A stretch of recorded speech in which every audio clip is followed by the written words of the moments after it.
the last one. Oh my gosh. This journey, y'all are seeing our 12th week, but in reality, it's 24 weeks. Yeah, this is round 2 for us. Yeah, if we did another set, it would be over a year. No, I'm not counting my weeks right. I'm sorry. What's fast? Yeah, no, we started in You can May. fit this in at least 4 times in a year. Yeah. Yeah, totally. We're not going to do that. No, there's really no reason to do that. But I do, yeah, I think we mentioned there are other books that are related to this to continue. Yeah. But I really enjoyed when we had some time in between. Yes. Because I think there's a lot to integrate. Mm-hmm. And then to ask yourself how you can actually make it happen in the daily sphere and see how you show up. You don't know unless you try, right? And then you might find that you have start going down to 4 a week, 3 a week, and then you go back up to 4 and 5, and then you're hitting every 7 every day or something. Yeah, it certainly comes and goes in waves. Having a buddy really helps. Accountability. And we can be your buddy. Yes. You can reach out to us still after this is all said and done. I'm going to make sure I update all of these videos. I'm going to go back and look for the ones I haven't updated. And I'm going to make sure our contact or our social media info is in there and how you can reach us and the ways that we'd like you to reach us. I'm very Instagram friendly as well as Facebook friendly. I have a page too. And as does Sarah. And she's going to be across the world soon too. Yeah, we were just talking about how that adventure that I'm about to go on is really the ultimate manifestation of this process, the first round of this process, but also this one, the second round has really helped me along the way of preparing for this adventure to go move across the world on a giant leap of faith. I mean, yeah, it's wild, but it's so careful what you wish for, because it's going to happen. It's going to happen. Whatever you're writing down, all this work you're doing, it's happening. And anything that you're doing in line with it too. Anything. It's like it's all in your own good, and it just manifests. And we just have to be not afraid. We just have to take the jump on the plane when the offer comes. Right, totally. Yeah, keep your eyes and ears open to the opportunities and to the synchronicities. And then, yeah, when something presents, when a path opens up, a door opens, you gotta walk through. You gotta actually, show up at that point. Then and it's easy to just do the writing, talk the talk, basically. But yeah, there's a lot of effort, work, and trust involved in actually putting it all into action and living the life that you've imagined. And it's so amazing. Yeah. There are other books after this. I think both of us have dived into the vein of gold. I recommend you guys wait. Yeah, as you were saying, like maybe wait until you need it. Yeah, I think us jumping right into it was with all this too. Yeah, it helps though. Yeah, and it didn't hurt for sure. I would definitely not do these at the same time. That was too much. But I have been doing some of that, and everything is good. It's like doing your tarot every day. It's a good grounding practice. So before we do this, how many did you do your pages last week? Yeah, I don't think I did them every day. Probably 4 or 5. 4 or 5 days. I think I did mine 5, but I took a vacation this last weekend with your advice and your workshop of looking into the existential kink more and your research that you've done on that. Yeah, I love that term. Yeah, looking into these things that it keeps pulling me off my path, these distractions.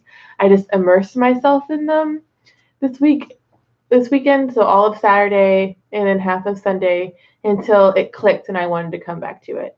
And I just had to tell myself, you can't go back to it until you're ready to not do these other things. And that worked. That really worked. Just sitting in the muck for a day. And I think it helped because I had so many crazy weekends of dance stuff in a row. And so I everything in me needed it. But then I made sure that I was just a mud puddle on, on Saturday. Graceless, awful, gross, eating all the terrible things. And now I'm so much better for it. I feel like I'm a clam. And I just like ate all the ocean junk. Now I'm making a pearl. Nice metaphor there. I like that. Clamming it out. Yeah, no, because there is something about like feeling like you are not allowed to do something, and then that rebellion, that inner rebellion that causes like dissonance within yourself. Yeah. Separation of yourself versus integration, where all of you is on the same page. It's like your higher self trying to shame your lower self for wanting these things, rather than just being like, yeah, let's fucking do it. Eat all the friggin' Cheetos until I don't want Cheetos again. Yeah, and then it like breaks and releases naturally. And because you don't want to sit in the muck forever. Nobody wants that. No. So just be mucky for a day. Yeah, or maybe it'll take you a week. Yeah. But it's better than having that back and forth, like shame-driven dissonance that can go on for forever. Weeks. Yeah, or like the constant back and forth because it's not fulfilled in any way. Yeah.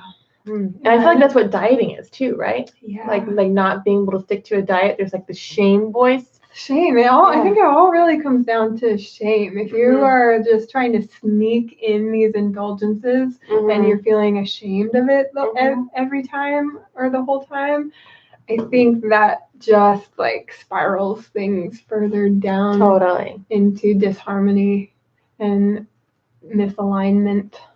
Because again, it's that like separation of the self.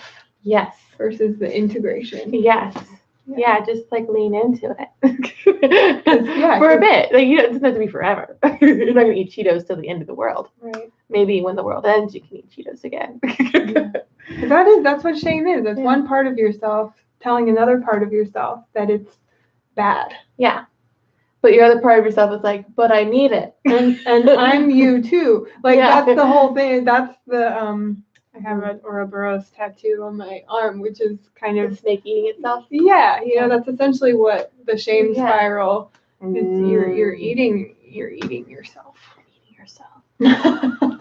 Did you do an artist date this week? No. I think if you have to think about it, no. I did another really long walk again. Nice. And then that was really magical. And then I picked up a twig.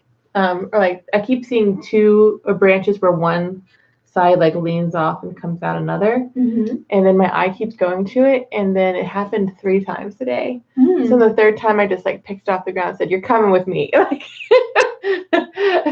I'm like, this synchronicity is gonna pay off. It keeps calling to me. I need to think about what these 2 roads mean right now.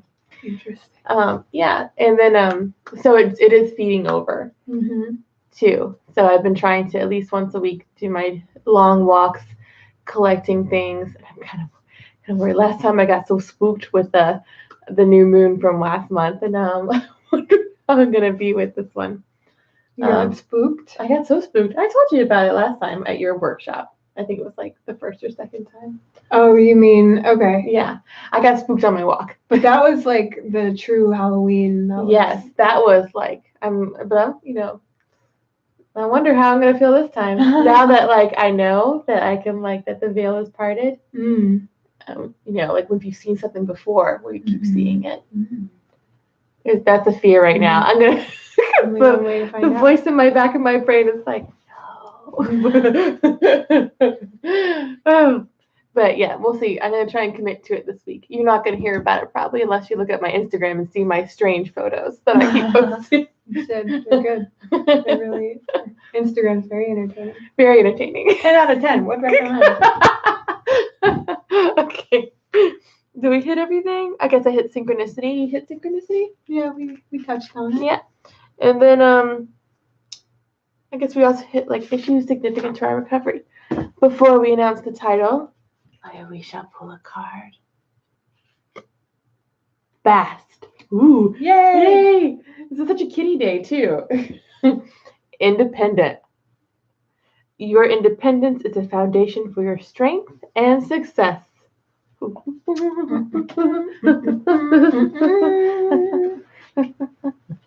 me to read a little bit about Bast while we're at it?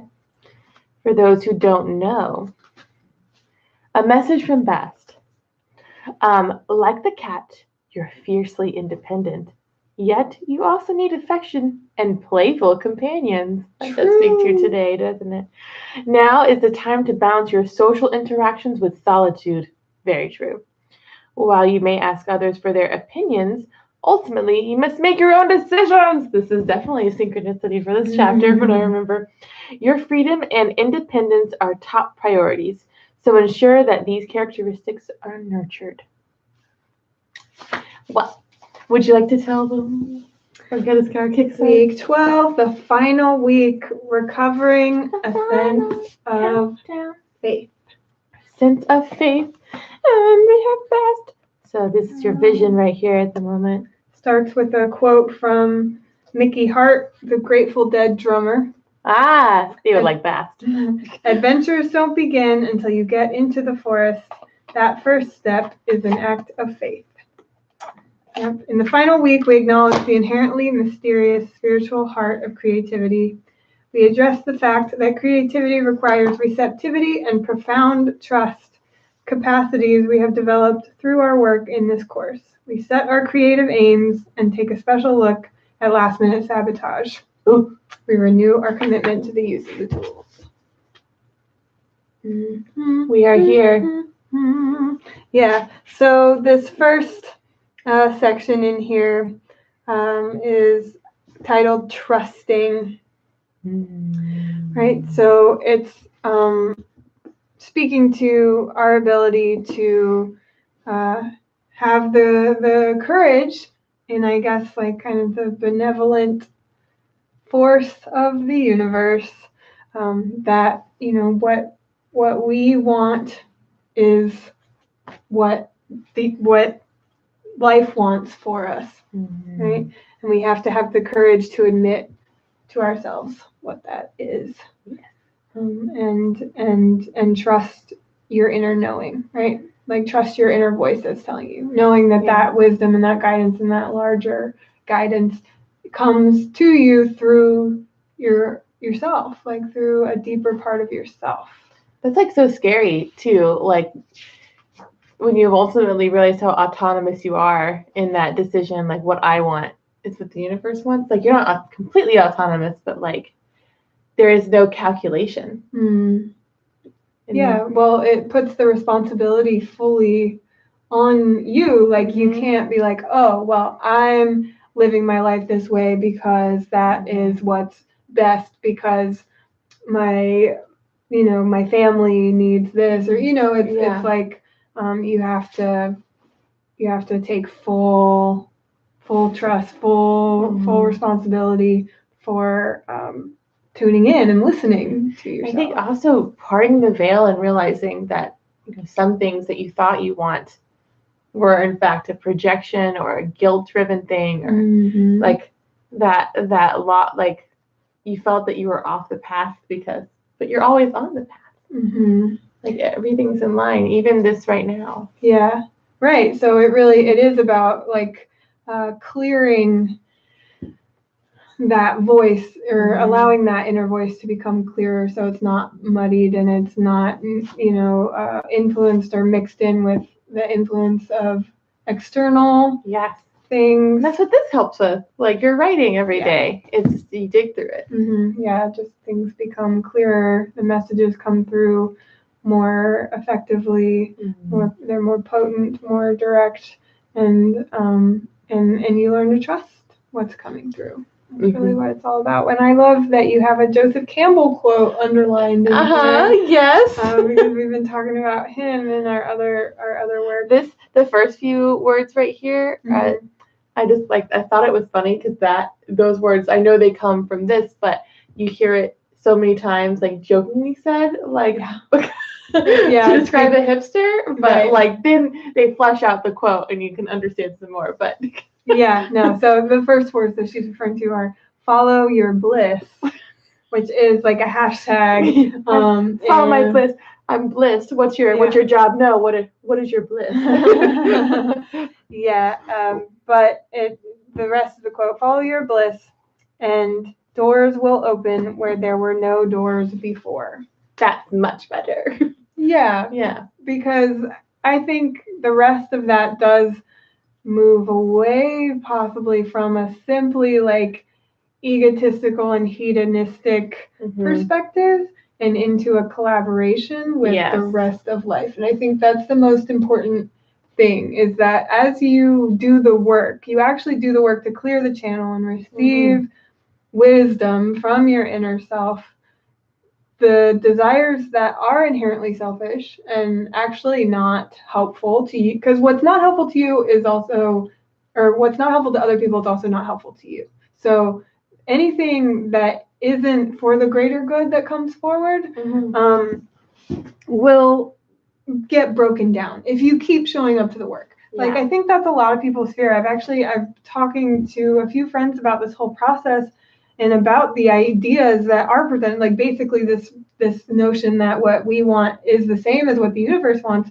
And there is a lot of resistance to it that I fully understand, because it's like, if everybody takes that at face value and just kind of surface level, it's problematic. It's like really dangerous. Your brain immediately goes to the danger too. Right. It's like, well, if that was true, then I'm going to just take what I want from the store, and I'm going to just take people's art ideas, or I'm going to just, all these. I don't think that's what people really want, though. Exactly. Yeah, exactly. It's like those are distractions. If you keep going deeper into the work and break down, really get to the heart, the true heart, the soul of what you want, it's going to be what benefits everyone else as well, because that's who we are. We're all connected. Yeah. And so the clear wisdom will be beneficial to the collective. Yeah, very true. And I think, I remember being told before, like any high schooler girl, by a mom of like how to defend yourself in a situation of possible rape. Sad things, don't want that, but the conversation did happen, and I'm thankful for it. But I remember her saying that it's really about power, not about sex.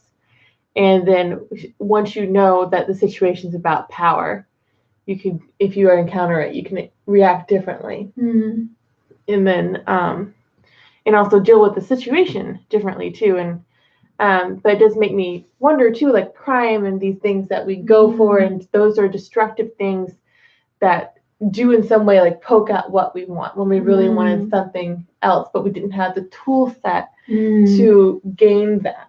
That's really powerful, like potent thought train to consider. Because those destructive patterns, we are essentially getting a part of what we want. Oh yeah, we're getting what we think we want. But that's the thing, is that breaks down so rapidly. The best way to break down superficial desires is to get them, get what you want, and then you're like, oh, that was not satisfying. And I can see how criminals or people who get stuck in repeating patterns of, of course they continue to do it because it's insatiable. It's not actually fulfilling. It's not satisfying. It's not going to fill that hole that they're trying to fill. Yeah. It's just like there's a hole in the bucket. Eliza. But that's really, I think it's beautiful to see the humanity in even the most, like, what we would judge as vile criminals. It is fundamentally the same things that we battle with every day when we sabotage ourselves or seek. It's just manifested in a whole different form. Yeah. It's, it's very interesting. I do wonder on my path right now, because there's so many addictive qualities I have in me. I have to like give myself frame of reference when I feel bad about being hooked on sugar or carbs or something. I'm like, but I could, if I drop that self-awareness act, like anything out there, I could be hooked on forever right now. like to have that frame of reference, and then to help with that guilt monster in the back of your head, like redirect its flow, and then yeah, it's the next section from all this bliss and following our path so that the doors will open and staying on it. She then goes into mystery. It's funny. Mystery came up today several times too. I was reading her other book and she talked about the color black and why artists wear black. And I thought it was funny because I kept wearing black and she says that it's mysterious, but also it's non-distracting. So black is like a good thing about a color for like setting intention, like I'm on my path. Everything goes with black. That's what she said. And I was like, you're so right, because that's the only, I've been wearing the same outfit for 3 days. I don't feel gross. I'm fine. Yeah, I have a lot of black. Yeah. But I'm actually not wearing black. Look at you. Yeah. I like now I have like one shirt that'll be a different color, or like one skirt that'll be a different color, but it's wearing the same thing. It's true though. We can keep to our focus. She says here under mystery that creativity, like human life itself, begins in darkness. We need to acknowledge this. All too often, we think only in terms of light. And then the light bulb went on, and I got it. It is true that insights may come to us in flashes. It is true that some of these flashes may be blinding. It is, however, also true that such bright ideas are preceded by a gestation period that is interior, murky, and completely necessary. So I feel like this part, she's really trying to have you trust in the flow, and that to have those regression periods you might actually see are beneficial in the long run. Even falling off the path for a bit is beneficial because it, like in some ways. Yeah, I think it's really helpful to think of it in terms of a spiral versus like a straight line or even an up and down, waveform, because then it's like you have to, what it can seem, based on your perspective, you can view it from like a dimensional perspective, it might look like you're actually traveling backwards, but it's not a line, it's a circle. So you're actually going deeper, you're allowing yourself to keep, so then when you come back around this way, it feels like you're moving forward again. But you're moving forward the whole time, but it can feel like you're circling back on things or taking steps backwards. But I think very rarely is that what's actually happening. It's just, if you thought you had, I thought I resolved this pattern, this pattern of behavior, sabotage, or whatever belief system, I thought I broke that up and dissolved it. Well, you've revealed another layer. Yeah, so true. Yeah, and it's when I think you become aware of those times and start to see them as tools or like necessities, that all of a sudden it's your growing time. You've made that like an educational space. And then that's like truly learning to know what you're working with. And I just don't think it ends, and that's a spiral is helpful for that too, because it just goes. I wonder if I just wrote like on a spiral one day. I'm gonna do that. I'm gonna be like, I'm gonna get to the source of this. I'm gonna write in a spiral pattern and turn my book around. You guys wait and see. It's gonna be weird. I'm excited for it. But I'll end this section with this quote. We must learn to not pull our ideas up by the roots to see if they are growing. Ooh. Yes. This is so true. Like, so that self-analysis of said idea while developing said idea. And then she's going to get into this a lot more in this, but like not talking to people, I would say the wrong people. And she talked about that so much earlier, but like the ones who would analyze your idea heavily before you've even gotten to the starting ground, even to the prototype phase. Like the analysis should come later. But you might be answering those questions long before anyone else could get that. And also, I feel like, too, at this state that you're at, when you're about to leave this process, you can feel very vulnerable because the book is done. Like, the training wheels are coming off. The training wheels are off, and now you're fully independent and can't, like, you can always look back to this. So I do recommend you keep it if you can. But, like, just those old patterns will self-inflict. And I do feel like when I would ask people about advice for everything, I didn't really want advice. I wanted sympathy, empathy, And in some ways I wanted to hurt myself because I knew they would be critical of me. And so don't do that self-destructive thing. Like as the ideas are working, wait till there's, not this paint on the canvas, wait till like the piece is nearly done before you share. And just be careful, I think, right now with who you're let in, because this is a vulnerable state. You want to gonna be on the training wheels for a bit before you go on your race. Yeah, for sure. I'll give you that next thing that goes to imagination at play. The imagination at play. Imagination. Ah, yes. The art with a capital A. And getting a little bit too intellectual. Is that the word that I'm looking for? Serious. I think it's called like high art. Yeah. Right. I think like feeling like art as a hobby or just for the enjoyment of it is not valuable when it is one of the most essential and valuable aspects of being a person. I mean, she's been talking about this the whole way along, how creativity is a need, a basic need like food and water, and the way that you cultivate a strong creativity muscle is ultimately through playfulness and presence. And thank yourself for showing up. Yeah, I thank myself for showing up. Yeah, totally. And I think she's alluding to here as well that it's like a meditation. It's a way of aligning with source, spirit, God, whatever it is.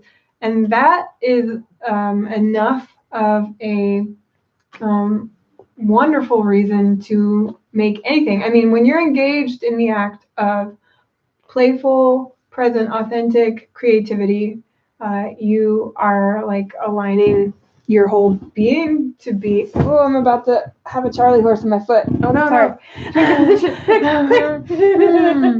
No. Sorry.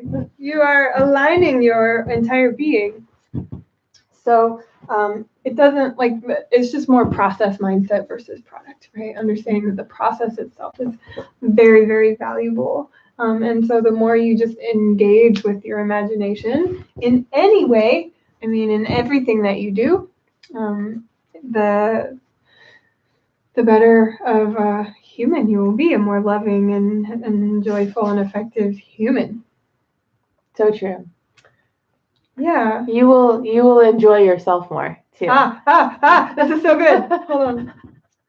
We want to do something, but we think it needs to be the right something, by which we mean something important. We are what's important. Ooh! And the something that we do can be something festive but small. Dead plants go, mismatched socks bite the dust. We are stung by loss, bitten by hope. When working with our pages, okay, I don't know, but I mean, we are what's important. How the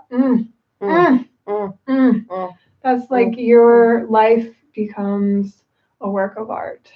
It's not about making something important, right? Your life is important enough for you to do what feels good and play and just like be present in your life. That's important. Yeah. And that comes from childlike playfulness. Oh, that's so beautiful. It's so good. Yeah. To like knock on your door and go, can Ginnie come out to play? Just feel like you are what's important. Like whatever wants to come out right now. Yeah. That is what the important art is your life, your presence in your life. Oh. The stuff just chicken soup for the soul. Escape velocity is this next section right here, which is actually the last section. And this was the one that caught me by the most surprise. And this actually came up with the major synchronicity when I went to a magic workshop, which is funny that she says this here. And this teacher taught us like some basic. She brought up the basic candle magic and the fact that everyone knows it because we practice it in our culture for every birthday. That you light a candle with an intention. You set your intention. You then blow out the candle, but you can't tell anyone what that intention was or what that magic was because it might not come true. And this is similar right here, where she says the trick is not to let them be that way in terms of your friends that are surrogate mommies. That's what the word she uses. She says, zip the lip, button up, keep a lid on it. Don't give away the gold. Always remember the first rule of magic is self-containment. And so the witch who told me this said that you don't tell anyone until the magic has completed itself. So until it's followed its path. And as soon as you, because as soon as you start to lay in doubt, it will not happen. You've self-sabotaged. Like all you have to do is move with intention and it will happen. And then that's they using a magic version, but the same isn't true with all intention. Intention is its own magic. And how, maybe with trusted people we can tell things. But you really have to build up that. And sometimes that's your journal is your trusted thing. Yeah. Like even with all this connection that we have here, like of course I've kept things to my journal. Like especially things I'm still thinking about. Like but how I've even started to think like are those negative things a self-manifestation right now? Am I putting my subconscious putting forth this wish, like continuing to dwell on this negative same fucking cuss words. Same freaking negative thing. If I do I have this underspell that's happening against my own outer wishes and my own outer goals?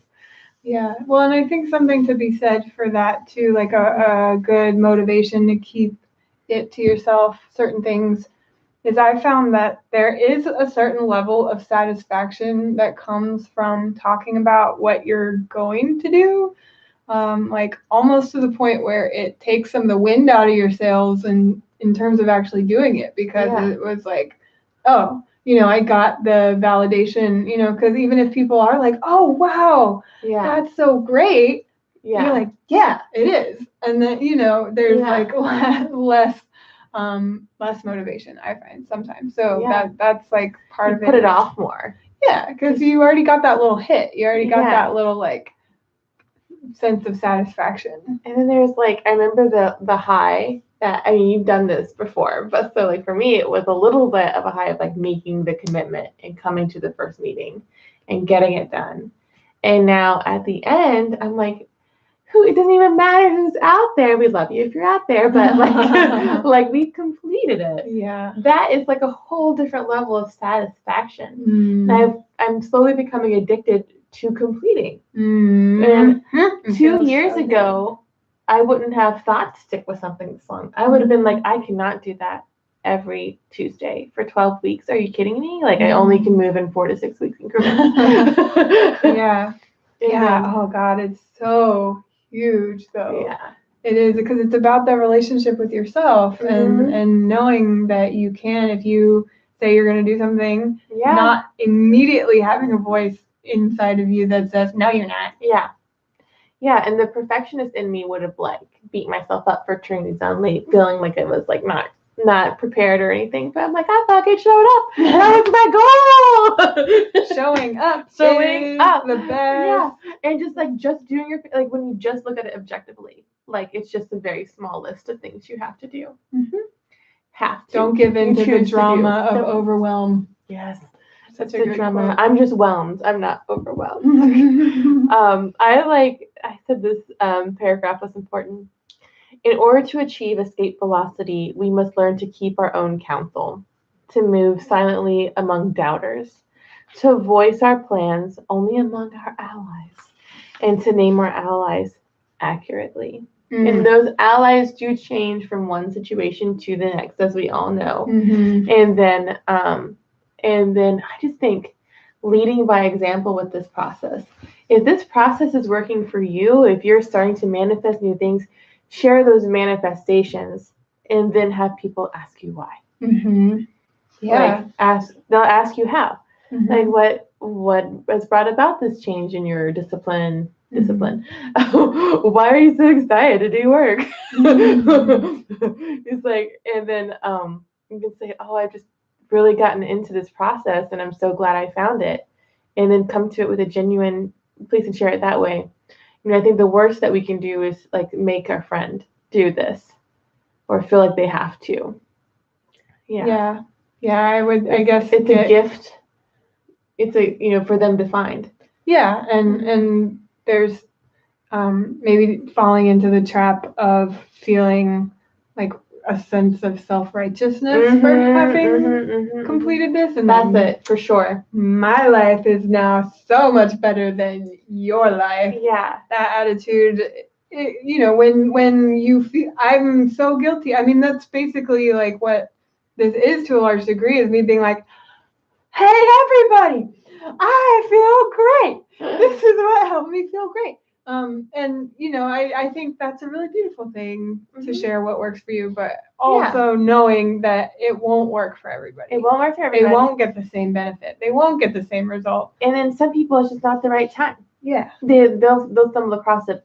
But it is interesting, though, once you lay a seed, if they've asked you, like, hey, things are going well, like, tell me a little bit more, they'll then, I have had people reach out to me well past the start of this going, so I picked up this book. Mm-hmm. Yeah. And then, it's just. When they see it working, I mean, that's always been my thing, is like, people trying to give me advice when I'm looking at their life and being like, but if I take your advice, my life will be like yours, and I don't want that.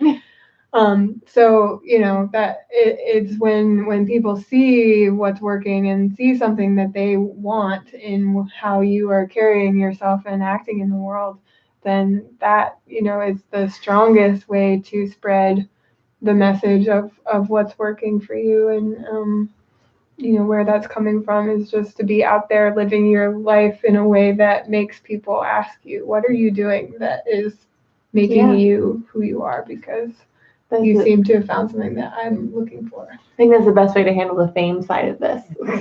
Because we all lust for it in some form or fashion, even if it's just to talk around the water cooler and have people like go, ooh, this is interesting.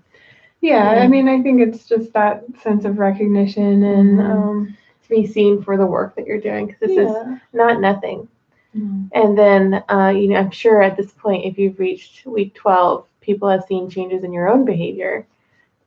Even if it's just you're starting to observe things, and those same enabler or mommy friends that we've had in the past are like, you're starting to be aware that you have observed things. Your behavior is starting to change. And how you go forth about this, just keep your plans, I'd say, to yourself, and then keep your products shared. Yeah, I mean, just do you. Just live, take your action steps and keep showing up to the work and putting stuff into practice, and all will synchronize, and the right people will come in your path once you realize your vision of what you want. All you have to do is say what you want. And maybe write it down. Just like, write it down, start talking around, saying like, I really want this in my life. It's amazing what doors will open if like you start saying, I want an apple. Someone will say, there's really good apples at this store. You go to that store, you say, I want an apple. We have so many, man. So many. What apple do you like? I like this apple. I'm like, I'm gonna go with your recommendation. I have an apple. Yeah. That's basically the rest of your world now. The rest of your universe. Your universe is all those people saying, like, here's the apple. Here's the dream job. Yeah, here's where you go. Here's your dream partner. You just have to drive to the store to pick up the apple. Yes. You have to do something. You have to. Yeah, you gotta get boots on the ground. That's so true. Thank you so much, Sarah. I just want to turn away from the camera to you. Thank you for inviting me on this process. This is round 2 for you, but you too. You were right there with me the whole time. I was the other side. Yes. I was the chit chatter. But totally a huge force of energy behind the completion of that first round, and then the foundation for the second round. I just this is like this is in line with my intention and my purpose. And then I don't know if you have words for your purpose, but it just manifests so well from you. And then this has changed my life so much and helped me so much and given me such a fantastic tool set that it was just always at my fingertips. It's inside of you. And I hope that for those who are watching this later, you don't know what pattern you're watching this in, I'm going to be checking the comments on here. And then I'll make sure to direct to Sarah too if there's anything that's Sarah specific, or I'll invite her in. And maybe we'll even have this re-uploaded to your channel too, so it can develop in different ways. Maybe, you know. But I hope that you use these videos as like a series to help keep yourself accountable. I have I learned from my own job that a good way to do that is to take the link from each video and put it on your calendar. And then that way it'll pop up and you can watch it. And then you have that pattern. Maybe you match it with something that's an essential. Like rather than take a shower on like your Tuesday or Wednesday nights or something, you take a bath and you watch your video. And then, so I hope that this could bring some satisfaction to you. If you're interested in the artist way too, maybe this will direct you.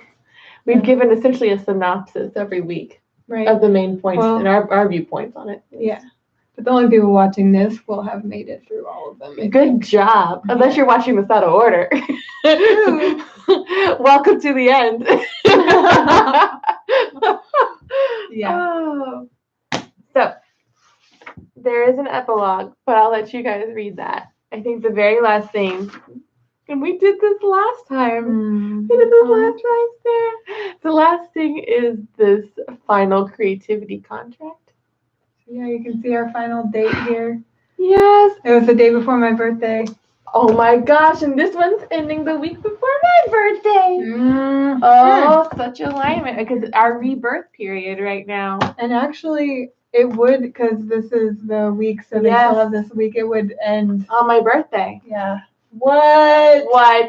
Whoa. What? That's freaking insane. That's really, really cool. We both have our rebirth period. What do you remember your moon? Was there anything like where the moon was on my birthday? Was that, I guess it didn't trigger enough significance that day. Yeah, well, and that was pre all this too. My deep dive into astrology. Yeah, I know it's only. Oh my gosh! So this is your timeline's even been shorter since your deep dive. Oh my goodness. Then you look at things in time frame. Oh my gosh. So make sure you fill out this creative contract to yourself. If you don't have a creative buddy, you can put me down there. I support you in all your endeavors. She's a really great buddy. She's the best. Oh, can't get a better buddy. I'm an art coach too. I call that what I call it to adults. So if I'm an art teacher to children. She's a professional accountability buddy for art. Professional accountability buddy. I am actually deeply interested if anyone is doing this, if they want to check in with me. Feel free to contact me in any of my ways or even through email on here. And then there's an epilogue, but you should read that to yourself and cry to yourself as you're doing it. So beautiful. So beautiful. It really is amazing. So we stepped into some great power with Bast. Actually, even my cat Mushy has seduced Sarah into this room. She welcomed her into this space. Yes, Mushy is Ashby has the regal power of Bast, but Mushy has the feline sex appeal. The raw sensuality. The raw sensuality, fucking pet my belly. That's Mushy right now. She's like, touch me. Oh, cat, sweet baby. She is a sweet baby. She does like to be held like a baby too. All right. Let's see what we got. You guys never get to see the spread. I'm gonna point it down right here so they see it happening. We're going rogue. We're going Cloverfield.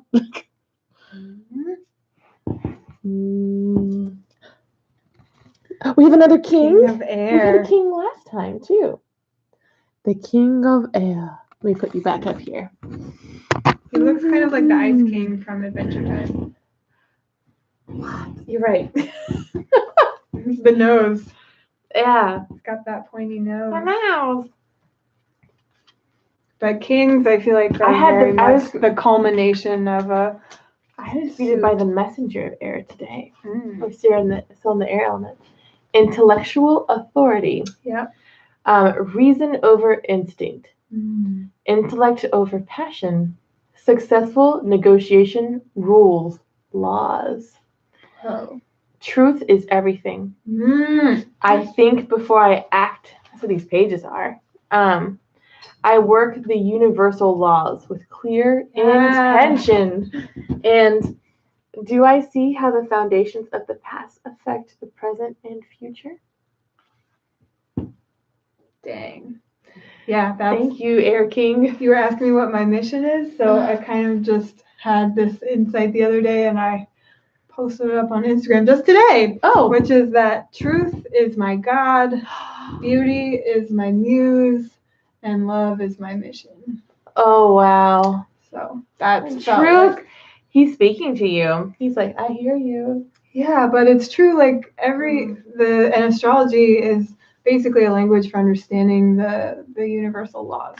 That I feel like really is true wisdom, is when you can understand how everything, the patterns and how everything works, and see it objectively and work with it to promote the greatest possible good. And there's so much good has come from all this. The truth and the reason and the logic is a gateway to the heart of love, because that clears the mind which blocks it. It clears, the objectivity is what allows the subjectivity to be radiant and aligned and loving, and not desperate, needy, clingy, attached, and self-centered. Yeah, it's not one versus the other, it's how one helps the other.